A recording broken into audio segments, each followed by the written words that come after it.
Pune Nashik high speed railway प्रकल्पाच्या चर्चा गेल्या 30-35 वर्षांपासून होत आहेत, परंतु गेल्या काही महिन्यांपासून हा प्रकल्पच सरकारी अनास्थेने लटकला। सगळ्या आशा अपेक्षा सुटल्या असतानाच आता पुन्हा या प्रकल्पाची चर्चा सुरू झाली आहे।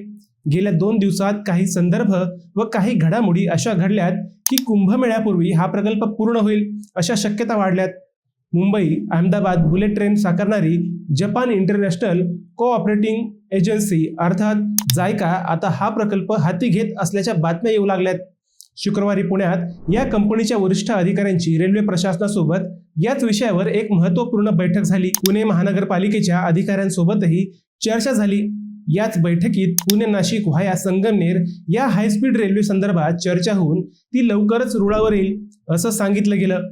नेमकं काय झालंय आणि काय होईल हेच आपण या व्हिडिओतून पाहणार आहोत। नमस्कार, मी अजय आणि तुम्ही पाहताय अहिल्यानगर लाईव्ह 24।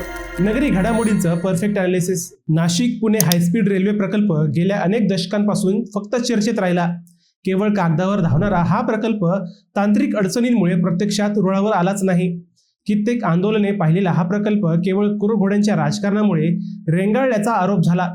परंतु आता याच हायस्पीड रेल्वे प्रकल्पाला बूस्टर डोस मिळण्याची शक्यता व्यक्त केली जात आहे। या प्रकल्पासाठी जपानच्या इंटरनॅशनल कोऑपरेटिव्ह एजन्सी म्हणजेच जायकाने पुढाकार घेतला आहे।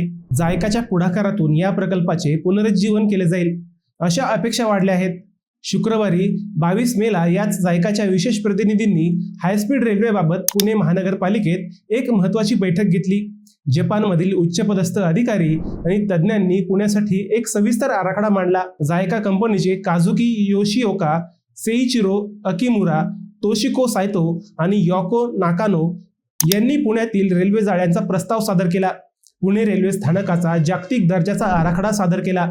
त्यामुळे फक्त 1.5 तासात पुण्याहून नाशिकला धावणारी संगमनेर मार्गाची ही हायस्पीड रेल्वे पुन्हा एकदा रुळावर येईल अशा आशा वाढल्या आहेत। खरं तर कंपनीसोबत पुणे महानगरपालिकेने केवळ पुण्याच्या कनेक्टिव्हिटी बाबत बैठक घेतली। हायस्पीड रेल्वे स्थानकांना केवळ रेल्वेपुरते मर्यादित न ठेवता तेथे पुणे मेट्रो, PMPL बस सेवा आणि प्रस्तावित रिंग रोडशीही जोडता येईल याचा आराखडा जायका कंपनीने या बैठकीत मांडला।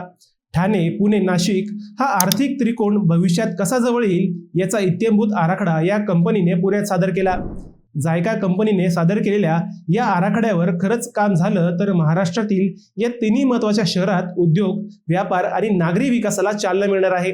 शिवाय association of friends of Japan यांनी सादर केलेल्या प्रस्तावानुसार हा प्रकल्प भविष्यात देशाच्या मुख्य अहमदाबाद, मुंबई, पुणे, हैदराबाद बुलेट ट्रेन कॉरिडॉरशी जोडला जाणार आहे। यामुळे पुणे हे मोठ्या हायस्पीड नेटवर्कच्या केंद्रस्थानी येईल। स्थानकांच्या अवतीभोवती केवळ रेल्वे ट्रॅक नव्हे तर सुनियोजित शहरीकरण, आधुनिक पायाभूत सुविधा आणि व्यापारी केंद्रे उभारण्यावर या बैठकीत शिक्कामोर्तब करण्यात आल्याचेही समजते। पुणे नाशिक सेमी हायस्पीड प्रकल्प हा महाराष्ट्रातील अत्यंत महत्त्वाचा प्रकल्प मानला जातो। यासाठी केंद्र सरकार 20% व राज्य सरकार 20% समभाग खर्च देणार आहेत। उरलेल्या 60% खासगी कर्ज घेण्यात येणार आहे। यासाठी राज्य सरकारने 1200 कोटींचा निधीही दिला होता। त्यातून भूसंपादन व इतर कामे मार्गी लागली।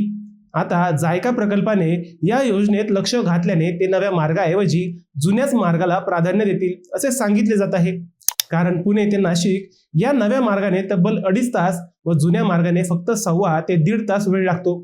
त्यामुळे कमी वेळेत या दोन्ही शहरांची कनेक्टिव्हिटी ही जोडण्यावर जायका भर देईल अशा शक्यता वाढल्या आहेत। शिवाय पूर्वीच्या मूळ मार्गावर GMRT वेधशाळेचा आक्षेप आल्याने आता हा रेल्वे मार्ग नाशिक, शिर्डी, अहिल्यानगर, पुणे असा नेण्याचे प्रस्तावित आहे। परंतु GMRTच्या आक्षेपावर पर्यायी बदल करण्यावर जायका भर देईल असेही सांगितले जात आहे। जायकामुळे पुणे नाशिक हायस्पीड रेल्वे प्रकल्प हा कुंभमेळ्यापूर्वी मार्गी लागेल का? तुम्हाला काय वाटतं हे आम्हाला कमेंट करून नक्की कळवा। शिवाय व्हिडिओ आवडला असेल तर चॅनलला सबस्क्राईब करून व्हिडिओला लाईक करायला विसरू नका। पुन्हा भेटूयात नव्या विषयावर, तोपर्यंत सप्रेम नमस्कार।